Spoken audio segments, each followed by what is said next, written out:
जलालपुर पीरवाला में 10वीं और 12वीं क्लासेस के लिए तालीमी इदारे खुलने से दी एजुकेटर स्कूल के असातिज़ा और तलबा में भी खुशी की लहर दौड़ गई। SOPs के साथ तालीम हासिल करने की यकीन दहानी करा रहे हैं। मज़ीद हम जानते हैं अपने ब्यूरो चीफ सैयद समीउल्लाह बुखारी से। जी आगाह कीजिएगा। जलालपुर पीरवाला दी एजुकेटर स्कूल में मौजूद हूँ।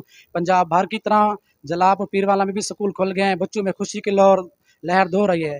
बच्चों के साथ साथ उस्ताज़ा भी खुशी का इज़हार कर रहे हैं। मज़ीद हम जानते हैं दी एजुकेटर स्कूल के उस्ताज़ा से, उनका क्या कहना है।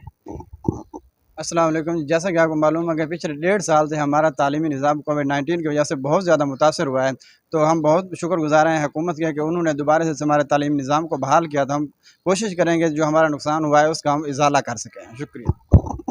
We are happy that schools are opened. Due to COVID-19, we have suffered a lot. Now government has taken steps for our betterment. We will try to give our best in exam. Thank you. जी बिल्कुल, बच्चों का यही कहना है कि हम school खुलते ही हम अपनी तालीम पर ख़ुसूसी तवज्जो देंगे। हम अपनी तालीम का इज़ाला करेंगे। जी।